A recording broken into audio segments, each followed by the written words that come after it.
What's up, guys? Back this week, Car Dad Bill, the 2022 Subaru Forester Wilderness Edition. It's the attractive exterior package that comes on the Subaru Forester. Just like the last Subaru we reviewed, it was the Outback Wilderness. This is the Forester Wilderness Edition, 2.5 liter. Let's go for a ride.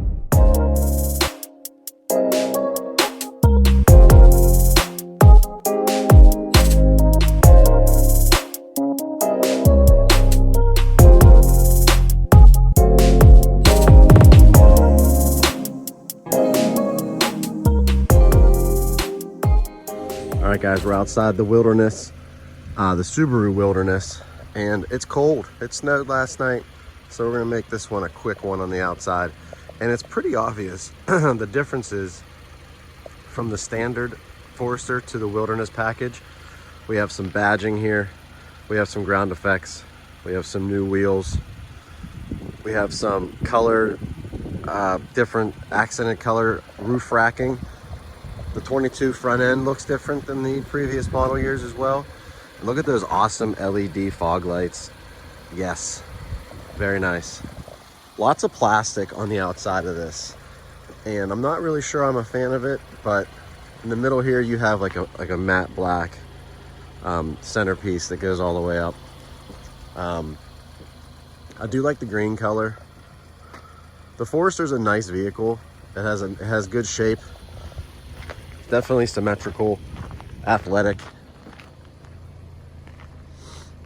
but the plastic on the outside, there's a lot of plastic. See this plastic here, down here,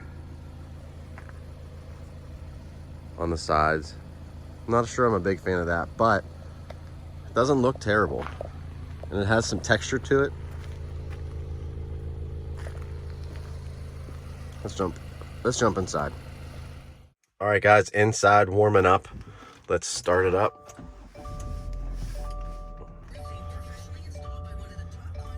Turn off the radio. There's your gauge cluster. Normal gauges with the Wilderness badge. LCD screen in the middle. Up top here, some information displays that you can toggle through. Right now it has the HVAC up top, and then it has like your off-road sensors. Down here we got all kinds of stuff. So touchscreen with the dedicated buttons on the bottom here. Your vents flank on both sides. You have your HVAC controls down below that, and then your storage area, shifter, your X mode buttons for your normal driving capability, snow and dirt, and then the mud, parking brake, heated seats, all that good stuff. Another storage container there, storage spot there, and then inside there. It does come with Subaru Wilderness floor mats, which are rubber mats. Has the Harman Kardon sound system, which I'm a big fan of. And it's very rugged in here. Off-road design, stitched leather with plastics, everything layered together.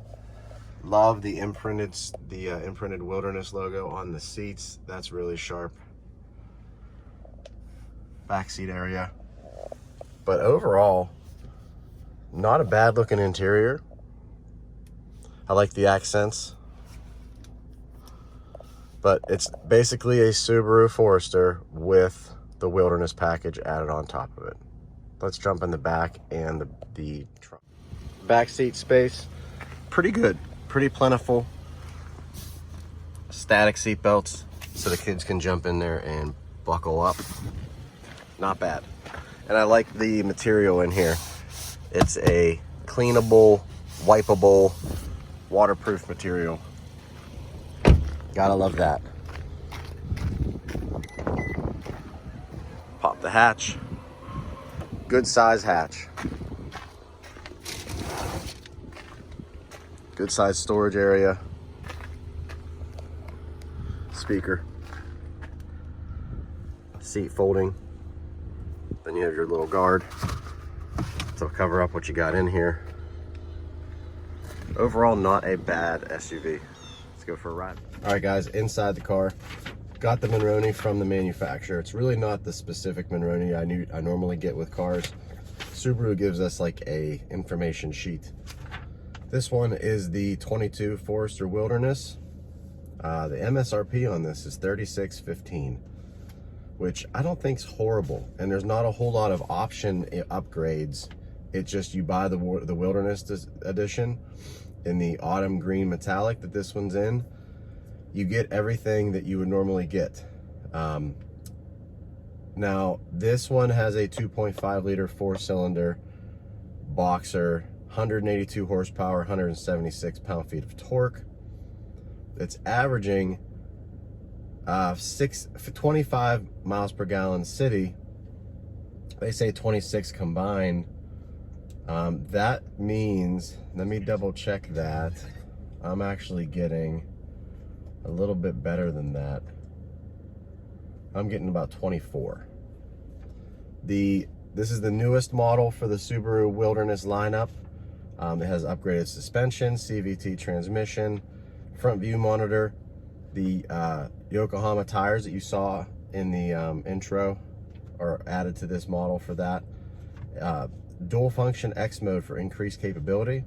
Redesigned strengthened roof rails with static load limit of 800 pounds. StarTex water resistant upholstery, which I showed you in the back, which I really like. Increased towing capacity to 3,000 pounds. Has the unique exterior and interior. That's the material I was telling you about. Ground clearance rises to 9.2 inches. And then different off-road things added to this to make it like a little bit more of an off-road vehicle than the normal one. This has the LED lights up front. It has LED lights in the back, and it's obviously got the Subaru all-wheel drive. So, like I said, $36,515, not bad. Let's take it for a ride and see how it rides on the road. So, on the road, driving the Forester Wilderness, and the first thing you're going to notice when you drive this is that it's a little bit rough. It's a little bit hard on you. The suspension's not incredibly forgiving. It's definitely not a soft, luxurious ride. Nor do I think it was supposed to ever be, and nor are Foresters in general. They're definitely a connected ride. You feel every bump, you know where you're at on the road, and that's okay. I mean, I don't think that's a bad thing whatsoever with this car. But it's just something to note when you're driving it. You're going to be jostled around, you're going to feel the bumps, you're going to be pushed around. That's the first thing. Second thing is the Boxer engine. For those of you that aren't familiar with them, they are bulletproof, time-tested motors. And when you fire them things up, especially on a cold morning like today, they're pretty loud and they're pretty aggressive. And they sound very mechanical. They have a specific, distinct sound that only Subaru has. And I kind of like that. I think that's pretty cool. This one's not turbo. And obviously we want turbo, we want fast, we want more power. But this isn't horrible. I do notice though when it's warming up and it's getting to the level of getting warm, it does have a difficult time kind of finding the gear, because it is the CVT transmission again, and it kind of stays high in the revs when you're going up hills and you're moving along and you're warming up. It definitely stays in that rev range, which it's not terrible, but it's just noticeable and it's loud. Another thing I like about the Forester is its visibility overall. Great visibility out of this thing. I can see all the way around. I can see out the back window, which is kind of nice. So if I'm pulling out of an area or an on-ramp or somewhere where there's a yield and there's cars coming from the passenger side, I can look back and see out that back window pretty nicely to see what's coming. I kind of like that feature about this. And the ride height, it sits a little bit higher. It's not the Ascent, it's not a Tahoe. It sits a little bit higher and has a good overall view of the road, visual of the road, I should say. As far as pros and cons go with this, there's not a whole lot of distinction, because this is a purposely made model lineup or model trim level that is for, you know, the outdoors people, for folks that want to go off-roading a little bit, that want to have a little more of aggressive looking vehicle, I guess is what I'm trying to say. But the thing is, like, back, you know, years ago, you had to do this on your own. You had to get the wheels and tires, you had to get the suspension upgrades, you had to get the stereo upgrades and all that. You had to do that aftermarket. But now these different car companies are doing that for you, which is wonderful. I love it. Factory made, you know it's going to work. They go through the R&D for you and make it happen. So it's a good thing. But I guess my pros are, the appearance package looks great. I love the accented, you know, the yellow accents everywhere, the gold accents everywhere. I love the stance. I love the wheels and tire package. I love the additions of the Harman Kardon sound system and the interior appointments and the seat emblems and stuff like that. I think that's all great. But there's not a whole lot of cons. Let me take that back. Let's go back to the con list. And while there's not a ton of cons, because if you're going to buy this one specifically, you're buying it for the appearance package, you're buying it for the looks and all that. So the biggest con to me is that CVT, and that loud engine when you're trying to get to highway speed. And we're going to hop on the highway right now and do that.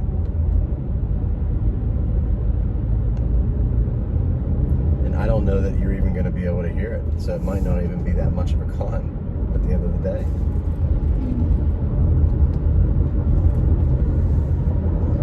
It does have pretty tight handling.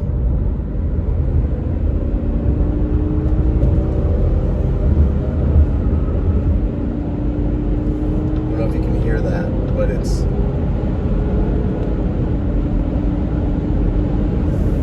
more wind noise than anything right now because it's windy.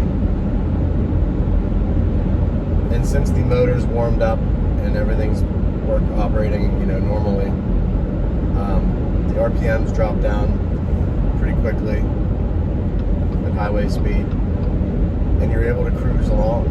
And yeah, I don't know if there's a lot of cons with this one per se, aside from maybe some, you know, tight interior space. Not everybody wants that appearance package or that off-road packaging, so maybe that's something that would be a con, but you wouldn't buy this if that was the case.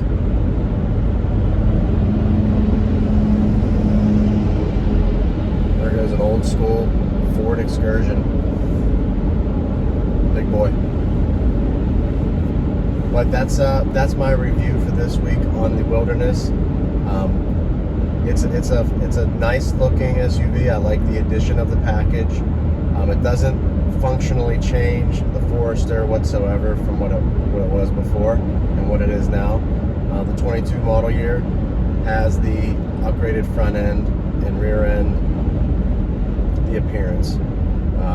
The Wilderness package adds those accents and things that I mentioned before. But give me a subscribe, give me a like.